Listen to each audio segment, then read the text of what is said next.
नमस्कार, आप देख रहे हैं दैनिक रुड़की और आपको हम बता दें, हमें आवास विकास आशीर्वाद एनकलो में ज्योतिष बालाजी ज्योतिष संस्थान में आपको हम बता दें कि आज हमारे साथ रजनीश शास्त्री जी हैं, ज्योतिषाचार्य।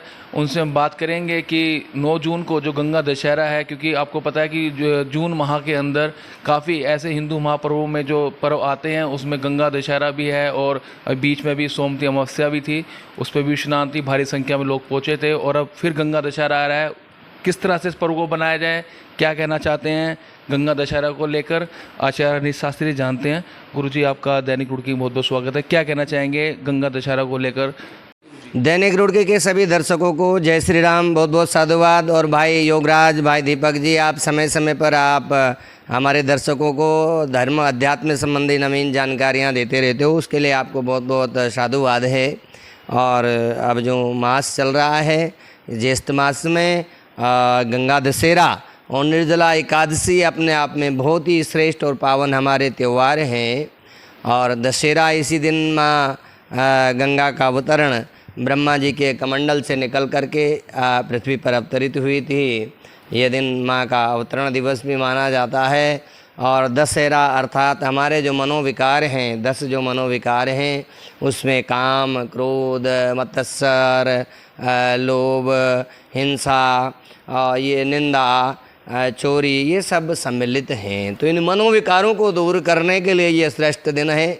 अपने आप में श्रेष्ठ नक्षत्र के साथ गंगा दशहरा, जैसे बहुत से लोग उसको लेकर के कई उसमें भी हैं कि कब होगा, 9 में होगा, 10 होगा। दर्शकों को मैं बता दूं, गंगा दशहरा 9 तारीख में ही मान्य होगा, क्योंकि उदय तिथि के साथ नौमी है, लेकिन उसके तुरंत बाद दशहरा लग जाएगा, जो अगले दिन 10 तारीख प्रातःकाल तक रहेगा।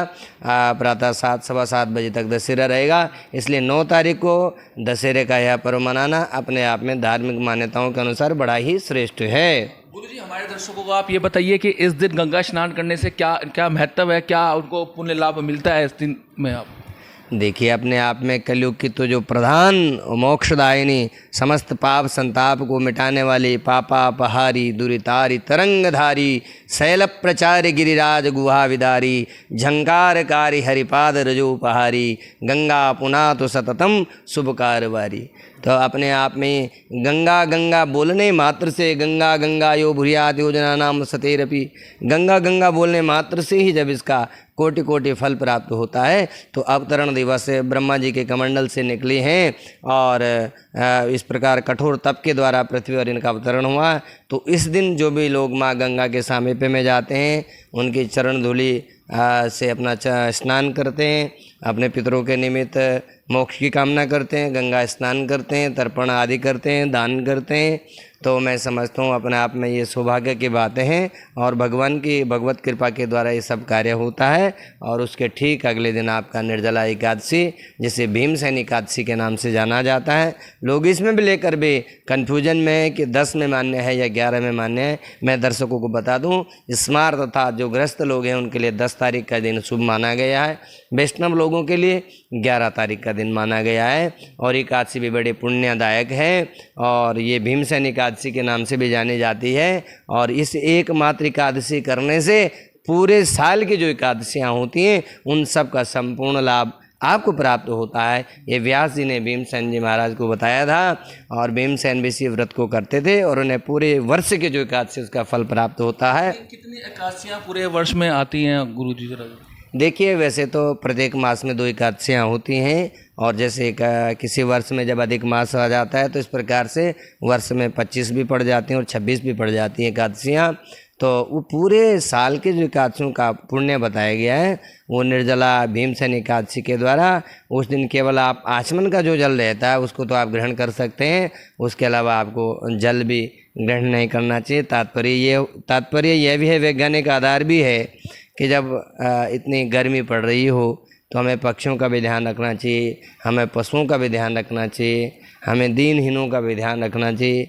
जहाँ पर अन्न की आवश्यकता है, जहाँ पर जल की आवश्यकता है, ये बड़ा पुण्य कार्य है किसी को जल पिलाना। हम एक चीज़ आपसे जानना चाहेंगे, हम भी देखते हैं कि निर्जला काशी का व्रत भी कहलाता है, जिस तरह से आप बताया स्नान भी करते हैं, दान पुण्य भी करते हैं काफ़ी लोग। तो हम जगह जगह देखते हैं भाई छबील लगती है उस दिन, लोग ठंडा शरबत बांटते हैं, उसका क्या महत्व है? इसी दिन क्यों क्या ठंडा शरबत बांटा जाता है? देखिए, जो हमारे ऋषि मुनि थे वो बहुत ही ज्ञानी लोग थे। उन्होंने बहुत सारी चीज़ों को धार्मिक आधार से जोड़ दिया, जिससे लोग उसे करने के लिए बाध्य हो जाएं या लोगों को लगे कि हम धर्म का कार्य कर रहे हैं, और सही भी है। देखिए, उस दिन खुद के लिए त्यागने को कहा गया है। अन्न भी देखिए, एक व्रत के माध्यम से हम अन्न को बचाते हैं, प्रयास करते हैं, तो हमें जल को भी बचाना चाहिए, जल को बचाने का प्रयास करना चाहिए। और वो जल, जहाँ पर जल नहीं है वहाँ कितनी बड़ी आवश्यकता को पूर्ति कर सकता है, कितनी जान, कितने प्राण बचा सकता है। जल का जो महत्व है वो जानना पड़ेगा, और जानेंगे तो मानेंगे।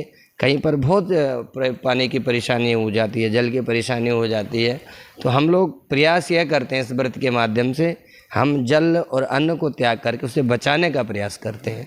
देखिए, आप इतने सारे लोग व्रत रखते हैं, कितना अन्न का बचाव होता है, और वो अन्न जो बच रहा है, जो जल बच रहा है, आप अपने हिस्से का उन लोगों तक पहुँचें जहाँ तक जो है वो अन्न और जल नहीं पहुँच पा रहा है।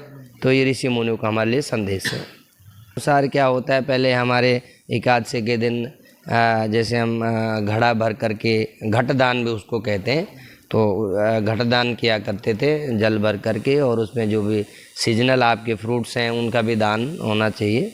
और उसमें पंखा इत्यादि चलता था जो हाथ से हिलाने वाला है, लेकिन समय का बदलाव हो रहा है, तो दान भी ऐसी वस्तुओं का करें जो किसी के काम आए।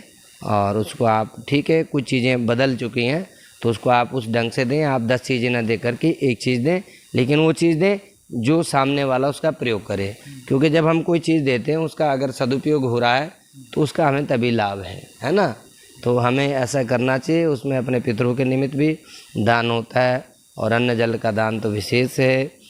घट को भर करके दान देना अपने आप में श्रेष्ठ माना गया। सीजनल फल हैं वो दें आप, और पितरों के निमित्त भी आप संकल्प करें। और इस व्रत को बड़े जो विकार हैं, दशहरा, 10 विकारों को त्याग कर दें अपने शरीर से।